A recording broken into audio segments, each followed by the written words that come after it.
We walked and the bush there in Africa opened up and there's a little creek with water that was not flowing, green algae covered. And I remember the chief of the village, who's now a dear friend of mine, him and the other people turned and looked at me and said, "This is where we come.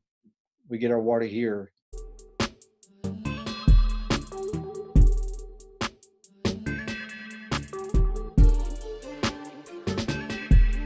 To welcome Mark out tonight. Thank you so much, Mark, for joining us.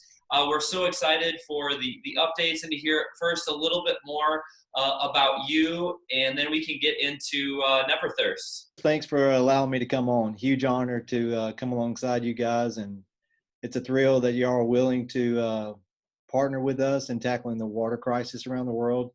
But real quick, I just kind of want to share my story if you don't know anything about NeverThirst and how and why we came to be. I'm from Birmingham, Alabama, grew up here, blessed to be born in a home that had two God-fearing parents.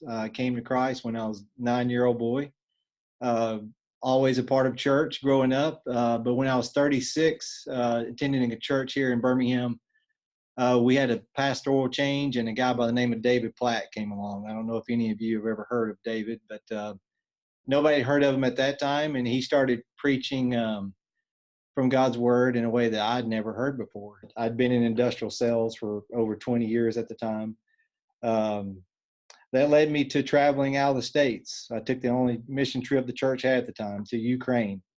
And having grown up in Birmingham, Alabama, never been out of the U.S. to that time, that was 2006, got to Ukraine, did some work with some orphanages there, and got exposed to poverty I'd never witnessed before. And yeah, there's poverty in the U.S., but in developing countries, it's a whole nother level. And came back and personally dealt with some frustration, hearing God's word week after week about his heart for the nations, and then consumed in materialistic USA, I dealt with a lot of frustrations. And that led to taking more trips, went to Venezuela, went to Mexico, and then got an opportunity to go to South Sudan, November of 2006.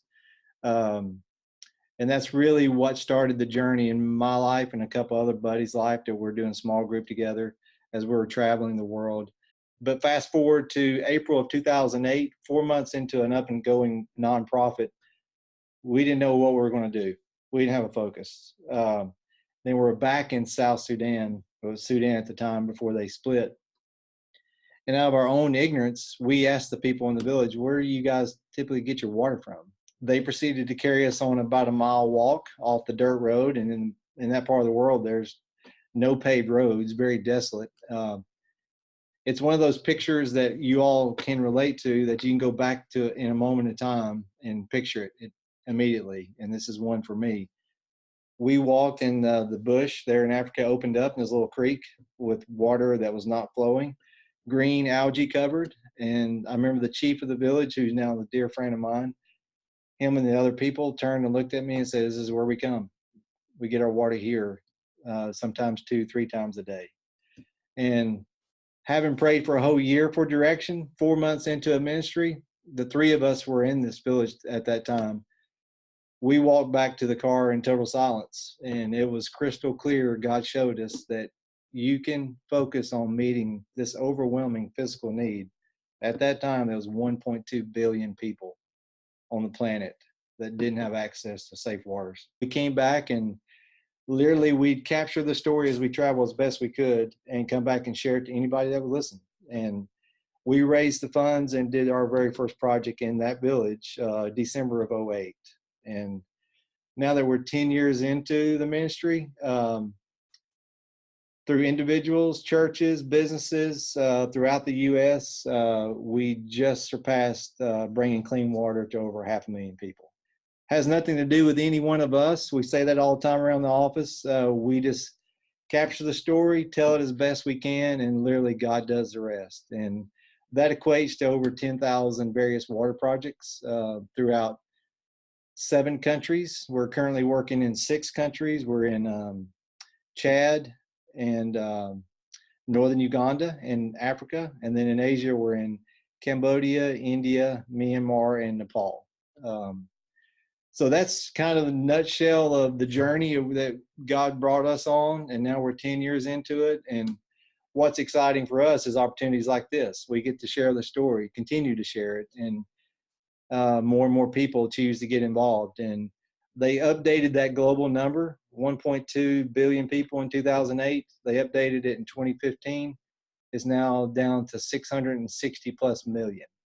So you can see incredible progress is being made. And thankfully, we're not the only guys doing it. There's quite a few organizations doing the very same thing, but that's a massive number. And it takes a lot of people getting involved. And that's where you guys play a part. You know, we're a small staffed organization based here in the States. There's 6 of us on staff, but we have a plethora of like-minded partners in each country that allows us to be more effective and good stewardships with the finances that come in. This past December, super excited. We got rated by Charity Navigator, if any of you are familiar with that. We got a 4-star rating from there. So we're super proud of how God allows us to steward the funds well. Just so any financial guys in the audience, we're typically 83% in the ground, 10% fundraising, and 5 to 6% admin.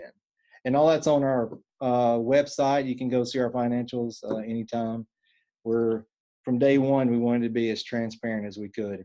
When people like yourself give of your hard-earned resources, we want to steward that well. We had so much diligence in choosing the partner that we chose. We chose Mark's organization because they're the best. They're the ones who are going to get on the ground. You just heard the numbers. They've already helped 500,000 people. That's insane. Like, those numbers they don't even exist, right? I'm going to say this. DGL is going to help NeverThirst to end world thirst, period. That's what we're going to do. Like, that's where we're headed. That's where we're going. Everybody's on board. Everybody's on the mission, dude. We're not stopping. We are just going to keep crushing at this. And that's incredible. Your little organization is not going to be so little when we're done with you.